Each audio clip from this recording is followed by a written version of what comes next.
Hey guys, and welcome back to another video and another AFL fantasy pre-season, preview I guess. It's done in pre-season, but it is a preview of the 2025 campaign for North Melbourne. One of the more intriguing AFL fantasy previews for their season, as they have brought in some more, I would say, impact over full possession type players. They've got a lot of moving pieces. They've got veterans coming in.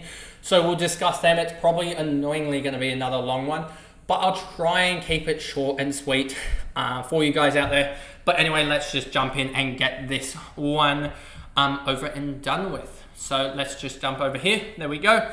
You've got this here. North Melbourne, opening round bye. They have an opening round bye. Good. That helps. I don't think they would have been invited to opening round, just given they really lack the... they're on the rise, I feel like, this year. They won't do as bad, but they do have a little bit of annoying track record of not finishing too well the last couple of years, but they've got a massive haul of youngsters, especially in the midfield. They just need those key position players, which don't think Jack Darling's going to do that, really. We'll see how they go with that, and their acquisition of Matt, is it Matt Whitlock or Jack? I don't know which brother it was, but they got one of them for their future first, effectively, and a second back their way. So maybe they got a top 10 draftee, if you want to call it that, if they had him top 10 on their board. But yeah, they're starting to get those keys and starting to develop them. So I'm hopeful for North Melbourne because their fans probably deserve it. Their fans probably deserve having a finals berth team in the near future. And I think 2026 is the year. I think this year to get 8 or 9 wins, and next year they go nuclear. I feel like not in 2025, but in 2026, I'm going to call it early, I think they get 14 wins. 14 wins in 2026. 14? You're joking. Yeah, I am probably taking the piss, but I genuinely think that North Melbourne are just going to have a year where they explode. I don't think it's 2025, I think it's 2026. And so I think there's a mini explosion in 25, but I think 2026, people are going to start to realise that they're just really good. Harry Sheezel, first guy off the rank, 97 in his rookie year, 112 in his secondary year in 24. More midfield time in 2024, and I'm pretty sure during my research, I found that Harry Sheezel actually didn't... his numbers weren't too bad in the midfield for dropping points. Still averaged 113.6 when he had above 40% CBAs. He doesn't play opening round, so he's one of the few defenders that we can go and rely on. I feel like, given that I feel like we can rely on him as a defender to go 108 plus. 108 plus, I feel like, as a defender. In the defender ranks position-wise as a midfielder. Well, he's going to be playing as a midfielder, but he'll get DPP as well, so I feel like he's one of the few that we can rely on actually scoring well. So that's why I think I have him in the notable players to look out for, given that Whitfield has double bye, Zorko double bye, Flanders double bye, Martin double bye, Nick Newman's already 10 points below him and probably not as reliable. Luke Ryan, we know, averaged 90 odd when he didn't get told to kick the ball out the back. Jack Sinclair averaged 101.9. Wayne Malira is potential position change. Jordan Clark is averaged like 95 to 96 when he actually when they played that more attacking style. Geelong had the early bye as well. Collingwood as well. Then you're getting down to Bailey Dale at 92. So you're already seeing a 20-point gap with him and basically everyone other than Sinclair and sort of Jordan Clark and Newman. That I'm sort of like, I could find reasonings why you're just not going to play well. So, for that reason, he's in there. He's simply put, needs to go and play. And when he gets above, let's just say 50% on ball, he rarely has had that. He averages 113.2. You can extend that to 40%, and you'll see 113.6. And I think that's where I got the numbers there. So, yeah, that's what I'm saying with Harry Sheezel, a must-have. Colby McKercher, 82.3, 844k, I believe. I just don't know if he's a must-have because that wing role, I think he gets pushed up to the wing, and they put in like a Riley Hardiman in that sort of role that he had last year, and I just don't know because they've got Caleb Daniel, but I feel like they want to move on, or Luke McDonald. So maybe they keep a Colby McKercher down back, and this is basically the whole thought process. Depends on if he can hold that half-back role at North Melbourne this year, but I just don't necessarily see that happening 100%. So as they'll give it to Riley Hardiman, in my opinion. So if on the wing, he probably averages 85.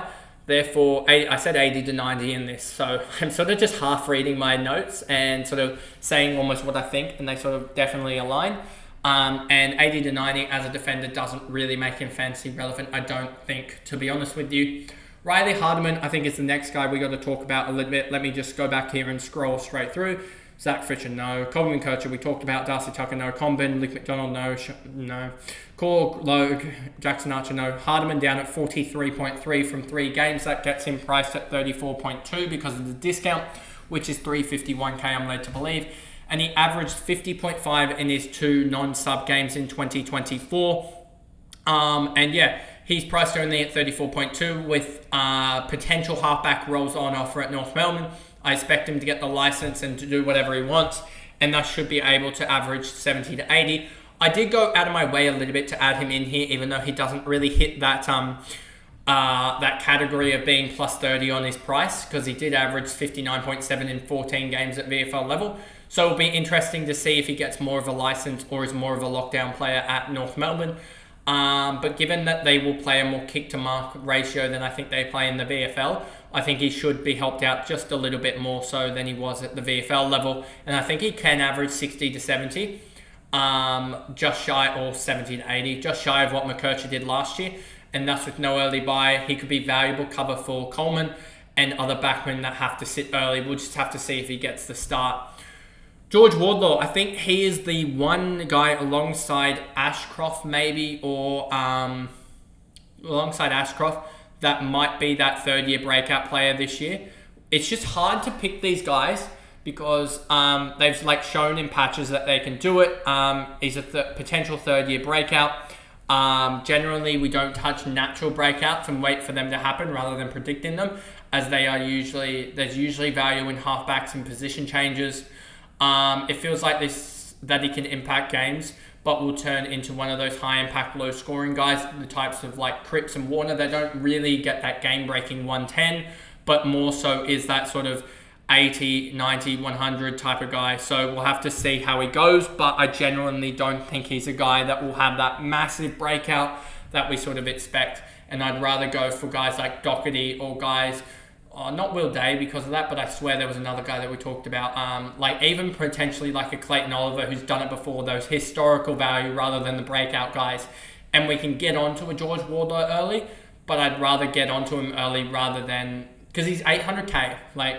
It's not like he's going to come in cheap. And I know 800k is the 700k of last year, but it's kind of tough to pick him early, I feel like, given that it's hard to pick those guys that to get those natural breakouts.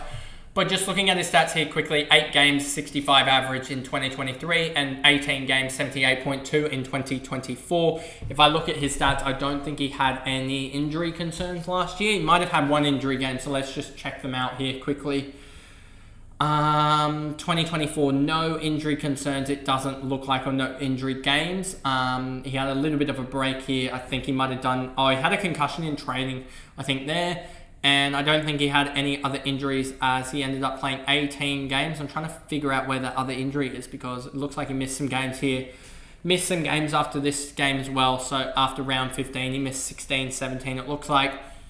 And he missed 12 as well. That might have been his bye round. I'm pretty sure that was his bye round. So, yeah, he missed, I think, 4 games throughout the year, maybe 5 games throughout the year. So, missed 21, 22, as well as 17, 16, 17.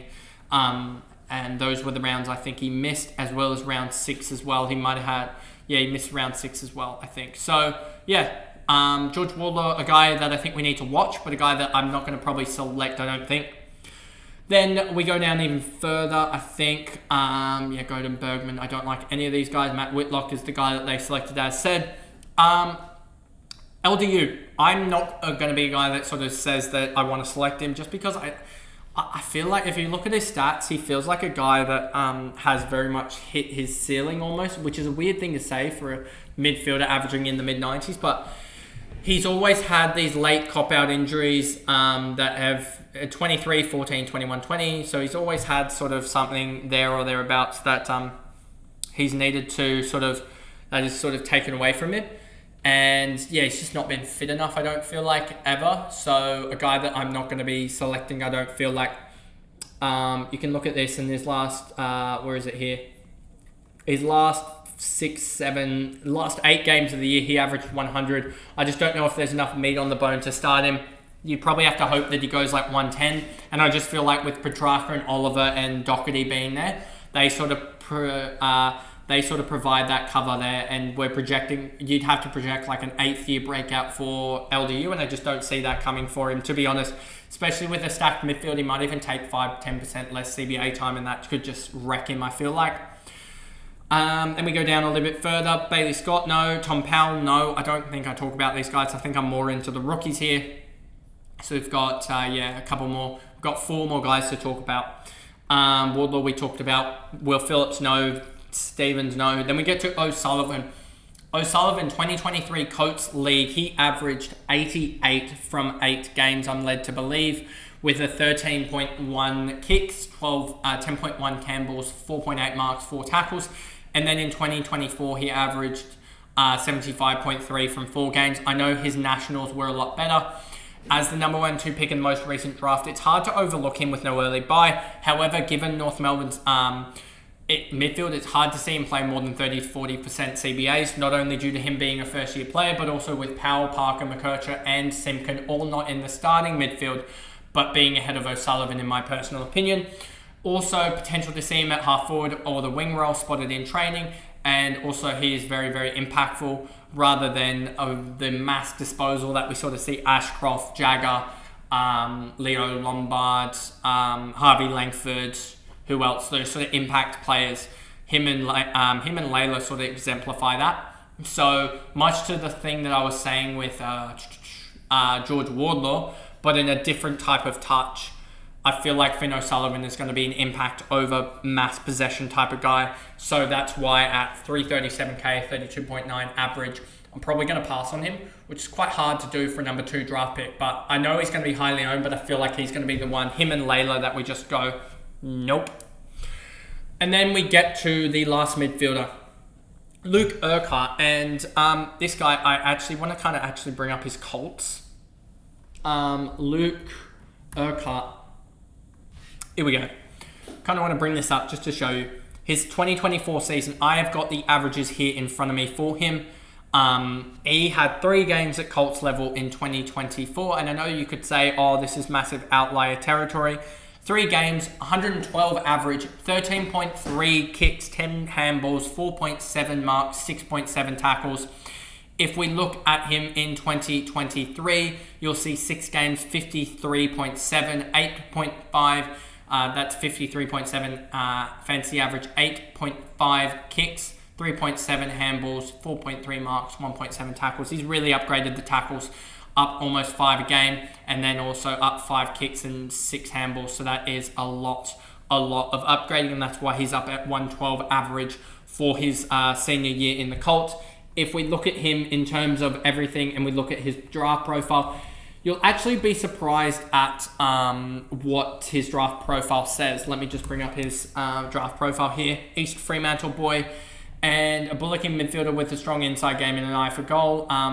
Urquhart has emerged as a genuine draft prospect after impressing season across different levels. And we just look at this and you'll see this is a massive clearance work, defensive pressure, explosive speed, leadership, power, scoreboard impact. The big knock on his game is his kicking. Simply put, if he had better kicking, he's probably top 30 or so in the draft class. But yeah, if you look at him, 184 centimeters, 18-year-old, robust onside, hunting the ball at ground level, sub 3 second, 20-meter sprint. He's leg driving midfielder, powerful, breakaway from congestion, quality clearance work. Booming with a booming kick, it became customary to see him charge through contests with deep entries. He's just other than in terms of improvement areas, kicking is certainly an area he would look to tidy up if he gets the opportunity at next level. While he has a penetrating kick out of stoppage and is a good eye for goal, he often lacks polish by foot, particularly when trying to change angles or go short. So it's his ball use that is the big knock on his game. So that's very, very interesting that he got picked up at 57, but it's his ball use. And I know that he has limited sample size in juniors, but Luke's, from what I've heard, everything except kicking is quality from him. He's shown he can hit the scoreboard, averaging over half a goal a game over the last 2 years as a midfielder. And but it's his clearance work that he's an absolute beast. Just hard to see him get a run on early with North Melbourne. If he was at Sydney, I'd say you'd damn well get a chance at it. That's how good he looks. But at North Melbourne, they have about 9 midfielders, 10 midfielders in their squad already, before even factoring in Finn O'Sullivan. So that's pretty much Luke Urquhart there. And then we get to the rucks and Tristan Xerri. Can he actually go better at 114.5, priced at like 1.174 million? Was the best starting pick in 2024 that I missed, up almost 50 points. And you'll see actually, and I almost want to just do this, but I don't want to as well. So I might actually just do this and sort of show you what I'm looking at here. If I go over here, these are sort of my stats that I'm constantly referring to. If it gets it off screen, I hope this goes onto the right screen. Yes, there you go. So Tristan Xerri here, these are the stats that I'm referring to constantly. If you look at his ruck contests here, you'll see ruck contests up from 50 to 82%. CBA is very much in line with that. You can just see that that he just went up. I'm surprised he didn't put his hitouts in. I think I did for Rowan Marshall, but let's just look at him. Tristan Xerri, and this is the big thing with rucks, is that you just want to look at their ruck contests. Simply put, if they're soloing, if they're not, and this is what he did. He went from 25 hitouts at 50% to 34.5 at 82%. That is absolutely huge, that gain. So he's a guy that I think could even do better. If we look at this, and we look at him solo rucking, 80% CBAs, 80%, sorry, where's this? Is this the ruck contest? Yes, I'm looking at the right one. I'm annoyed that I got rid of that. But if we look at him here, in 2024, when he had over 80% ruck contests, he averaged 116.6. He's priced at 114.5. And if we look at when he had 79, 76, so I have a feeling he could improve. I know that sounds crazy. And he also had this 57 that I don't know what the heck went on. So if you take out that 57, which is a little bit generous, he goes up to 120.3 in 16 games. Could he genuinely beat his average? And I'm even going to lopside this a little bit. Average 110.6 when you take away all of those good games. Add this back in, 111.6. So I have a feeling he's going to hold in and around his marker as the best ruck. So yeah, I just have a really good feeling about Tristan Xerri, and a guy that I'm probably going to start alongside Tom De Koning. Tyler Gove mainly won't play. Jai Simpkin, I just don't like his role. Zerha, no. Luke Parker is going to be priced off of his 2023 numbers. If we bring that up quickly, and this is why I did no research into him, because I knew that he hadn't hit the 10 game barrier to get the right discount. I know it says 10 games, but that's including finals. They don't include finals. So he's off of his 2023 number of 90.4, and that's only a 9% discount on that. So he's priced at like 80, 81, something like that, which is just a no-go. So there's that. Let me go back to the forwards. And basically the last guy here is Caleb Daniel, priced at 50.1. If I just bring him up, Caleb Daniel here. If I bring him up quickly here and we just scroll through the rest of these guys. Curtis, no. Lucky, no. Eddie Ford, Jack Larley, no. Caleb Daniel, 50.1. The reason why is because if you look at him and you look at his TOG, and if you TOG relate this back, if you regulate his TOG to 82%, we'll say. So you got 52.9 divided by 57 is 0.92. Then you times that by 82%, we said. If you just regulate his TOG up to a decent number, he's up to a 76.1. And that's with him having horrific time of it. If you actually look at this and just remove all that mess that he had 2022, yeah, there you go.